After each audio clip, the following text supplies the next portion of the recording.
Wheel of Genre, the show for readers who have stared so long into the subway tunnel that the subway tunnel has started staring back.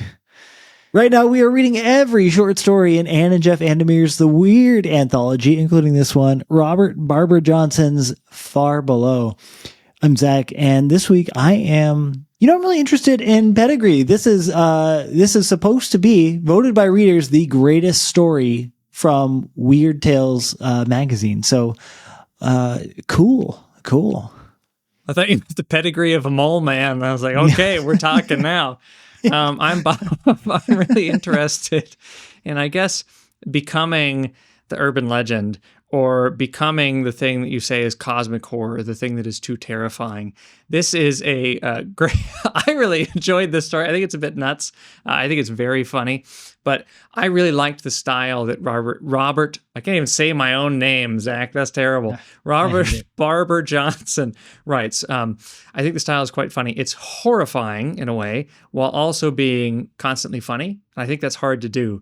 He was, I think he's going to prove our theory, Zach, that it seems all of these weird writers are involved in the occult, or they're involved in a different society.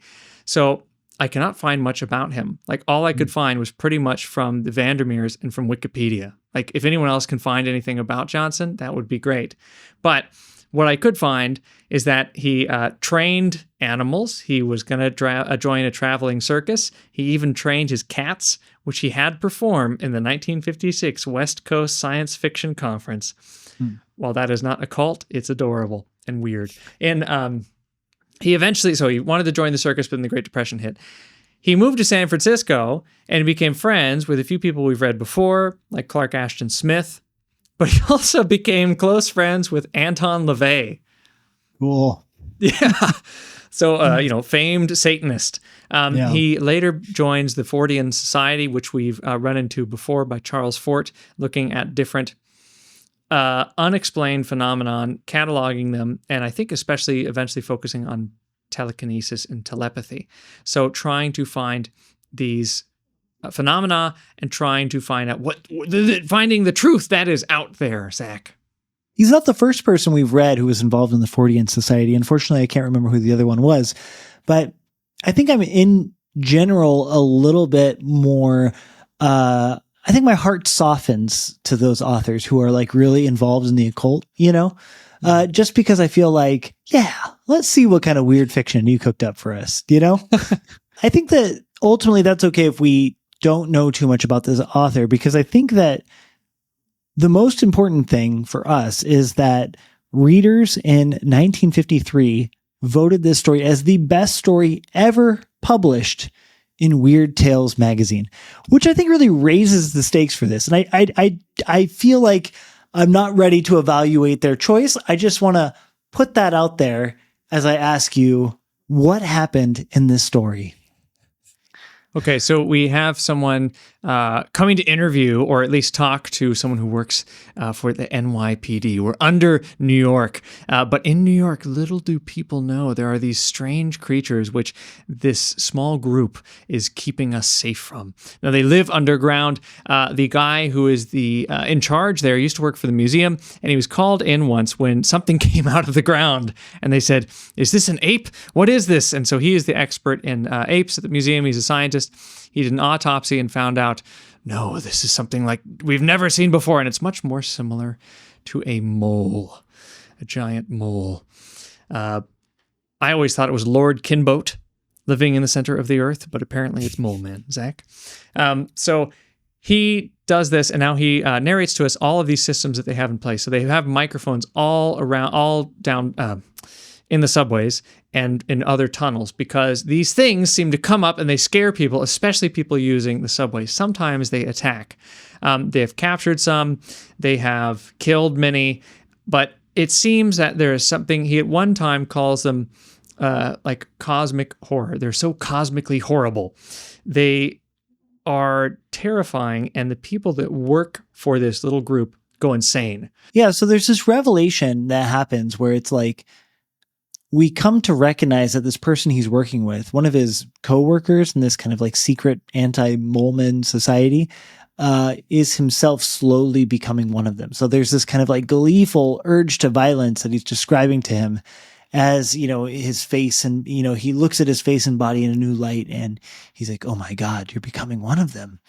I think the twist ending is good, but it takes a lot of like setup to make this story such a slam dunk. And I think that a huge part of that is this idea of a kind of like hidden history, a kind of like story behind the story.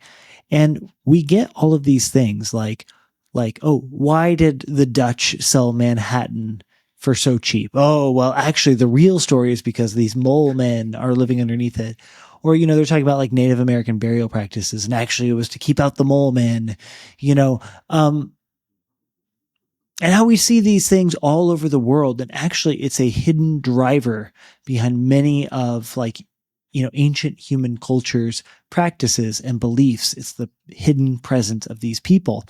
And I love the idea. It's kind of like that movie Men in Black, like right now there's the world that you and I inhabit, but that's the world of the normies, that's the people who aren't awake to the truth. And that there's this whole shadow network of people just trying to suppress the mole people from ever, breaking through into real life. That kind of like conspiracy mindset is my bread and butter. Yes, which world do we inhabit? Do we inhabit the hollow earth, or are we on the upper ground? Poor mole man, whatever. What did he ever do? Oh. I think it's really interesting too, the intertextuality, or using other, not just things in real life, but using Lovecraft. I really love how he says, yes, did you know that actually much of what Lovecraft wrote was true, and he had to actually conceal the worst of it. So he says that some of these ideas of monsters that are being summoned are actually monsters underground, and they're coming up, and we are the ones defending everyone against these terrible monsters. I really like that. We've seen this kind of stuff before. We see it a lot with Lovecraft, Howard, Smith, a lot of the Lovecraft verse, where they're all kind of borrowing and using each other's monsters. But I think we really, really liked it too when we saw Frank Herbert do it with Erewhon, Sam Butler's book, where he calls it the Butlerian Jihad. So the idea is this idea proposed by Samuel Butler in an old science fiction dystopia or utopian book now has become law in the future. And that is the basis, really truly the basis of Dune, of this science fiction universe. Yeah, and this is the first story I think that does this that we've read, that takes like actually living authors and turns them into characters, or at least like references in the text. And I think it's like not a coincidence that supposedly Johnson was buying Weird Tales magazines since he was a teenager, and he didn't start writing for them until much, much later. But you get the idea that like this is a person who's very aware of a style and very aware of a scene and aware of who the greats are in it. And now that he's contributing his own work to it, he says, well, this person, one of these greats who I love, is just as real as New York City. It's just as real as all of these other things. So, he's more than happy to self-insert these things into the text. And I think that's really cool. I think it's very cool too. And speaking of Lovecraft, I think when we've seen Lovecraft, there often is the idea of, okay, be careful what you wish for. If you want innovation, if you want science, and you want to find out the truth, you're going to go so far down beneath the bedrock, beneath everything you believed in, and it's going to horrify you. There's these terrifying things. That seems to be kind of the main idea, or the trope, I guess, being explored here, but I think it's explored in a different way because he is a mole person now. He's becoming a mole person. He tells us 25 years, 25 long dragging years down here in hell itself. It was bound to leave a mark, of course. But he also displays to us earlier his deep hatred to the point of insanity for these mole people as he is becoming one. Because he starts, he loves these machine gun sounds. He does it twice. He says, "Brat-tat-tat, shriek, shriek, you beasts from hell. Shriek, you monsters from the charnel depths. Shriek on and see what good it does you. You're dead, dead, dead." All caps. "Well, you blasted fool, what are you staring at?" He comes back to reality. He's had this fantasy of killing, but he has become the thing he's killing. I don't know if we've necessarily seen that. We've seen stuff very similar, I think, in the Weird, but this idea of we shouldn't have dug these subway tunnels. Now it's just giving them these ways to come up. And now that we've got them, we have to keep them down. But now I've become one of them. I've become my obsession. And I'm like he said, the subway staring back at us. He's become his own obsession, staring back at himself. Yeah, and it's hard to know if these mole people are what are we working with here? Is it a contagion model? Are they something in them making you become like them? Or was the mole person always already within the genetic structure of the human being? And the further down we go, the more mole-like we become.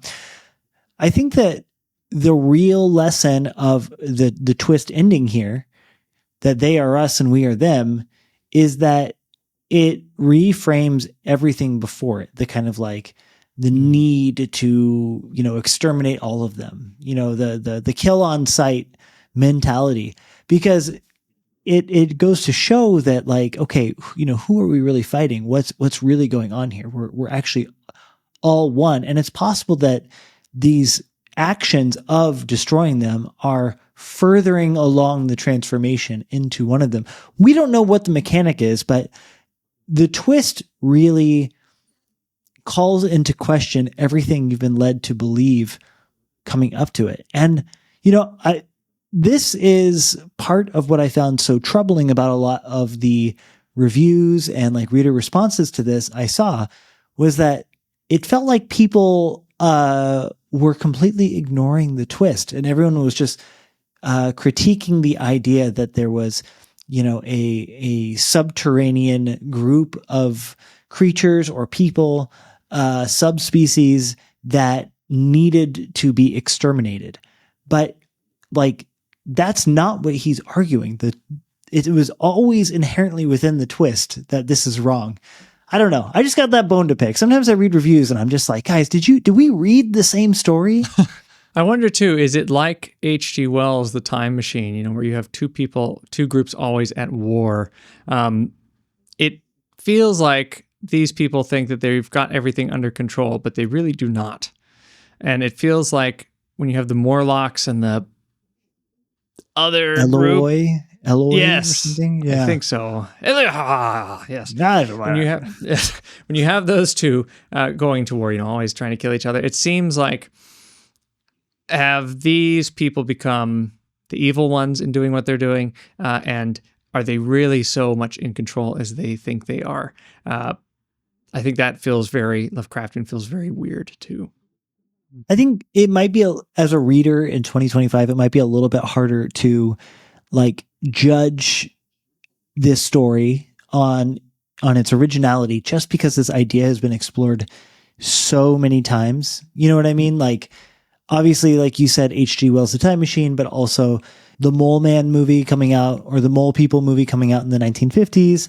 The Fantastic Four's most fearsome villain, aside from Dr. Doom, is the Mole Man, with his underground society. And maybe in 2025, the novelty of this story isn't quite there. I don't know. How do you feel about it? I think we've seen it a lot. It's the idea of something that we thought was gone coming back, the same idea of return of the repressed. It feels like we've seen things underground, X-Files, Jose Chung. That's a fun version. But I think it's a fun story in that twist of, I am the thing that I despise. But yes, I mean, it is kind of a little bit schmaltzy, I think. I think that for me, I'm like really picking up on a Weird Tales like in-house voice. You know what I mean? Between this and the Nightwire, another one of those classic Weird Tales stories. There's a very like Americana 1950s, maybe like proto Twilight Zone kind of like talky feel to it that is completely distinct from the 19th century. Those kind of gothic tendencies that you see extending, up through Lovecraft. I'm noticing that transition into just kind of like the more modern everyday world horror, rather than these kind of stories that are set in the previous century. I think it's really maybe made popular too because of Orson Welles' success with the broadcast, convincing everyone, there are aliens outside, it's coming down now. There's this feeling of something being reported to you, seeing it starting to happen, not believing it, something being reported to you. And it's all of this stuff that has been there, the whole, coming down. I think there's this kind of Hollywood almost cinematic realism in The Nightwire and in this that is thrilling in a way, in a simple way.